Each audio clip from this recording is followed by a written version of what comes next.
What's up, everybody? This is Bill here, and I want to share with you a really cool toy that I got from a friend of mine, Brett, over at BrassLab.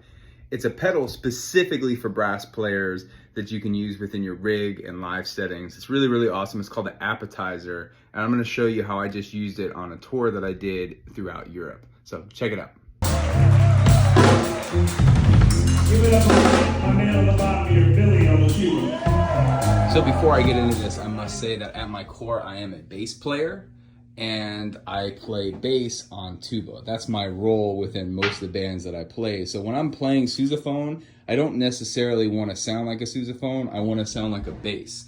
So I'll play my sousaphone and I have it mic'd up and I have it going through my pedal board and then through my pedal board into a bass amp.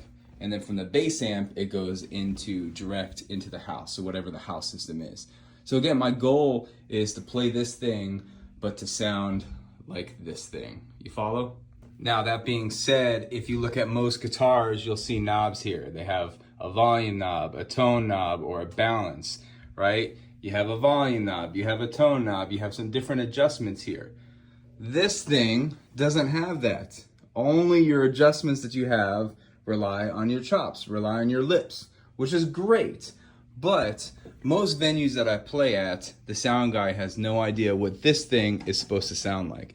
That's where this pedal comes into play. So this is called the Appetizer. So it's pretty simple. It just has 3 knobs. It has your bass, all right? It has your level and compression. I'm gonna show you how I use these. So first and foremost, bass is really nice. If you're playing at a venue, for instance, my last tour we opened at a place called Ditinat, which is a venue that's just basically, it's a small, like almost living room kind of joint. So it's wood walls, wood, ceiling, everything really boomy. So I always set my level straight up and down. And then I was able to just kind of dial this back and then just cut some of the bass out so it wasn't too loud in the room. Now, if I'm playing at a larger venue, I'm able to roll this on and just get a nice adjustment. Again, most venues I go to, they do not know how to make this thing sound the way I want it to sound. So I want to be able to have the adjustment here before it goes to any of my other pedals.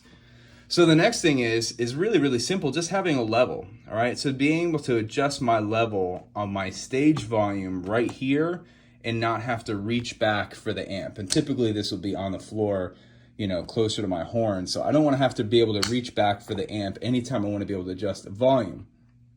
Now, speaking of volume, my goal when I play is I usually play very soft. I think where tuba players kind of get lost trying to sound like a bass is they play really loud and get their sound out there, and then when you get that brassy sound, that just doesn't sound like a bass. It's not characteristic of the instrument. So I play soft and I allow the equipment to kind of do the rest for me, and it also saves my chops when I'm playing, you know, a few hour set at a time. So speaking of level, what I like to do is check this out.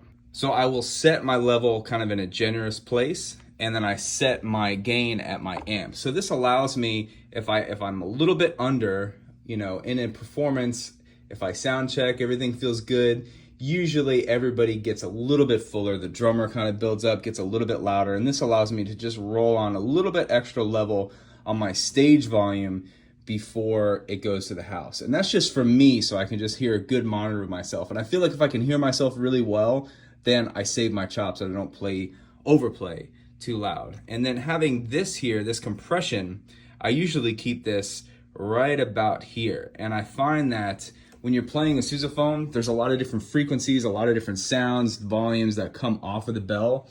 And having a little bit of compression here helps to just keep everything kind of at bay, so it's not overdone. And what happens is when I compress it, and I have all my volume kind of in the same spot, as I follow through my signal chain, it just helps everything speak a lot clearer. And you notice my pedal board is basically just octave pedals and an envelope filter.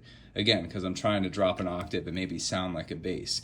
And these pedals react really well when you're playing a bass instrument, but don't always react well when you're playing an instrument that has such a wide spectrum of sound. So that's why having this and just rolling on some compression just helps keep it really simple. So again, there's not much to it. It's really simple, like I said, but sometimes simplicity is the key. You know, if you're a guitar player and bass player, you have those knobs really accessible to be able to do what you want to do and dial in your sound, because I never want to be left at the mercy of the sound guy and him deciding what I'm supposed to sound like. Because most venues I go to, they have no idea. They've never mixed a sousaphone before. They've never heard me play. And to me, sound is the most important thing that you have. It's your identity. It's the way you dress, it's the way you hold yourself, it's the way you keep yourself. So when I'm picking equipment, when I'm picking pedals to play, I'm picking something that I can use to have my sound, so I don't have to worry about it. I don't want to have to think about how I create my tone. I just want to be able to think about the music. So the last thing that's really cool is having this plug here. So this is my wireless unit, and I go direct into here, but this also has an XLR in. So if I'm just going straight from a microphone, I can go right into here with an XLR cable and not have to have any special cable.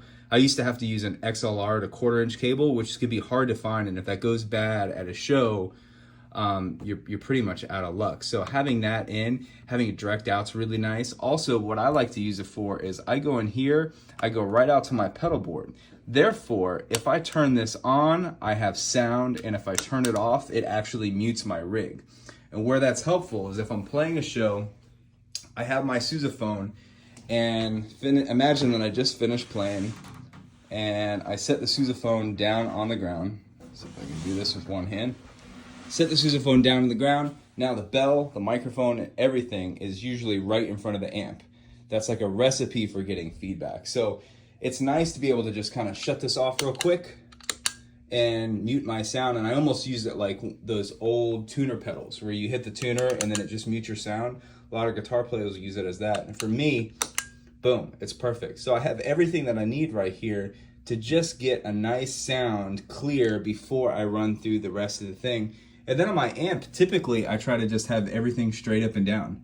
Just real clean signal, and then I adjust everything here to get it dialed in the way I want. And then obviously the rest of the adjustment is just within my own playing. So I'm gonna throw a link here in this video to BrassLabFX. It's really, really great product, the Appetizer. And if you use promo code Visionary for Tuba Visionary, you'll get 10 bucks off. So check it out. I'm telling you, it's worth it. I used it just on my last tour in Europe, and I'm gonna continue to use it. I got tours in Indonesia, Africa, all over this year, and it's great. You know, for me, less is always more when I'm playing, because my rig, no matter what it is, this guy has got to wrap up and fit in my backpack, and it's pretty much guaranteed that TSA or wherever I'm going, they're gonna pull it out and look at it because it looks kind of suspect, let's be honest.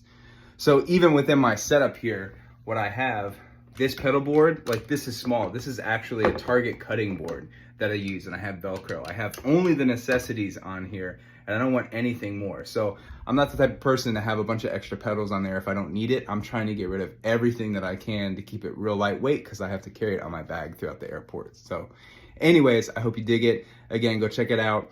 You get 10 bucks off if you use the promo code Visionary. And yeah, tell me what you think.